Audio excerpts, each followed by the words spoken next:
Why you must use emoticons. Hi, this is John Ruman. I'm an international business coach and consultant, making email marketing easier for you. I'm having an email marketing class here in a couple weeks, unpacking why emoticons are critical. So we live in a world where there's a lot of distraction. So you're watching this now. In the time that you watch this, notice how many feeds come through of, oh, I got a text. I got a WhatsApp. Someone's going live. Hey, someone else is going live. Hey, John's going live. Hey, just all these things are happening. Someone calls you. Phone or verbally. All these things are happening. And the challenge is it's easy to understand why people get distracted.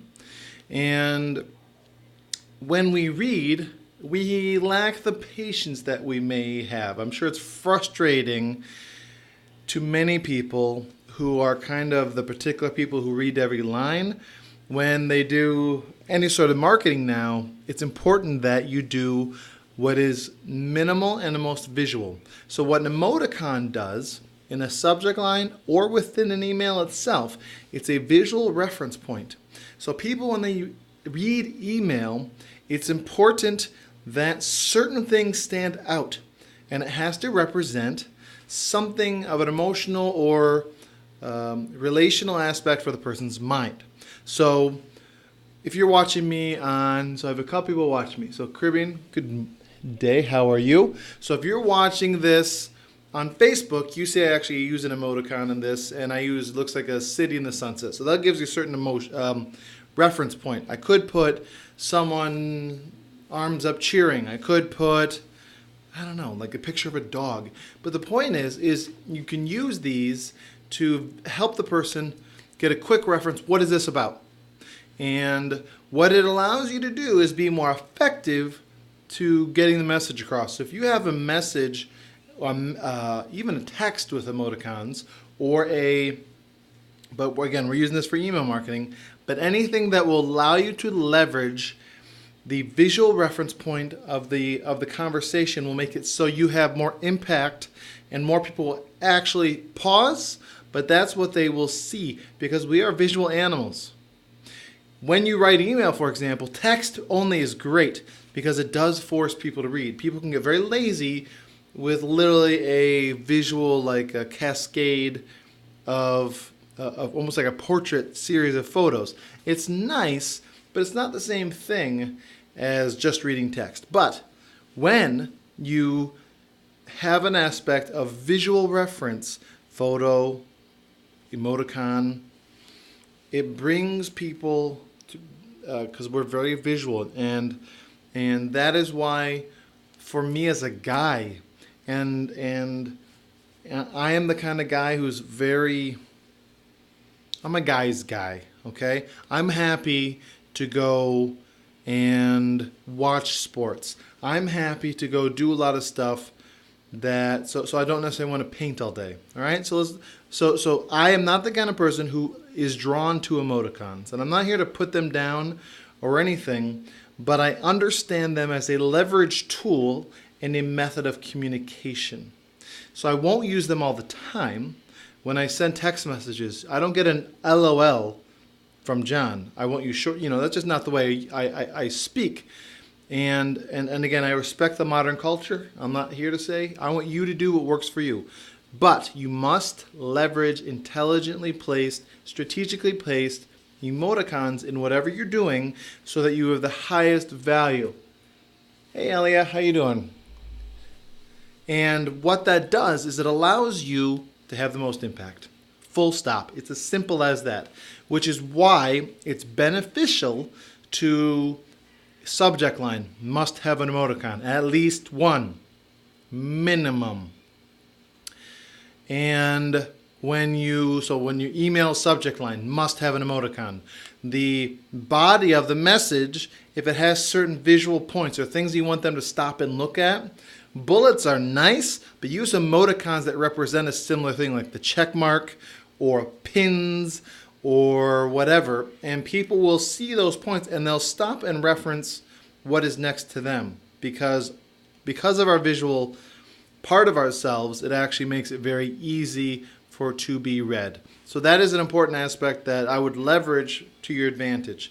So whether your text, mix of text, whether you have an embedded video, or obviously an animated GIF, whatever you're using with your email structure, it's important to leverage them. Hey, Sita, good to see you.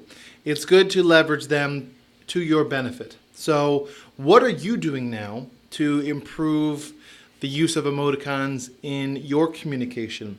And while this is purely focused on email marketing, it couldn't hurt. Hey, good evening. Couldn't hurt to also consider other avenues of communication that you could leverage them. So WhatsApp, text, email, etc., etc. I mean, Facebook posts, Instagram posts. Use them however you want and leverage them. I would not abuse them because they actually have more value to you if you're not splashing the world with emoticons. A lot of people, I'd have to say, overuse them and they almost treat it like a little language.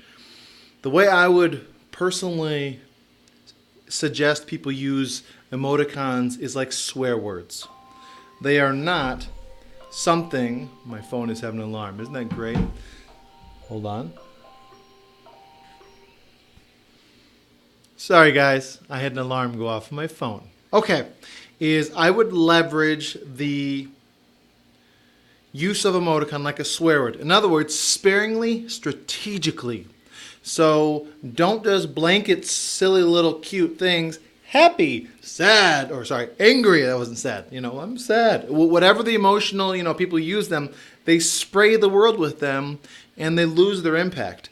So your benefit with email is to have people read, have people actually get what you're trying to say. You're trying to communicate something. Usually it's not look at the pretty picture. Usually it's the pretty picture helps me with this and it helps me relay that. So stop abusing them and using them as cutesies, and you realize that they are an emotional tool to minimize text length. So you can do a short message with a lot of important value points for you and what you're trying to share. Plus, it allows for minimal spaces. So it works for something like Twitter and all that. But also more effectively is people will kind of naturally digest the information. Hey, good evening, Ananta. Good to see you. And so that's critical. So please don't abuse them. Leverage them when you need to, but don't blanket your text, email, WhatsApps, because again, they won't have the value. So if you've ever met someone who swears all the time, oh, F this and F that. And while that's great for them, that salty language, that colorful language, I have to say, is unnecessary. And it doesn't have the impact. So people are like, what's up with him? All he does is swear.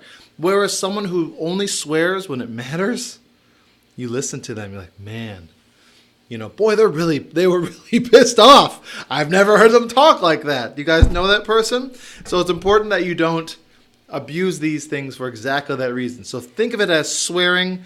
Obviously, it's an analogy. So what questions do you have? I'd love to hear your feedback from this. Let me tell you briefly about the email marketing workshop. If you look at the bottom of my screen on Facebook, sorry, those guys on Instagram, you can't see it, but it starts in 10 days and 15 hours. It is on the 7th of July, which is a Saturday. It's in Ballpark Shopping Plaza in the Pan American office. It starts at 9 a.m. It ends at, I believe, 9 to 2. I'm not 100% positive, but it could be 9 to 1, but pretty sure it's 9 to 2. And the total investment is 600 TT, 300 down, 300 balance. There is an online payment option, and I don't remember the exact US figure, so forgive me. But when you register, so I will put the link in the email thing here, and you can click on it. And guys, you on LinkedIn, you can click the link or just direct message me. Say, hey, John, I really want to sign up for this class. I'd love to have you there, and I'll send you the link. And once you get it, you'll see all the payment options and all that, and you can make a decision, whatever is easier for you. Let me know what questions you have. We're going to go over a lot in the email marketing workshop, but let me know. I'd be happy to help you and serve you in any way. Have an awesome night. Take care. Bye-bye.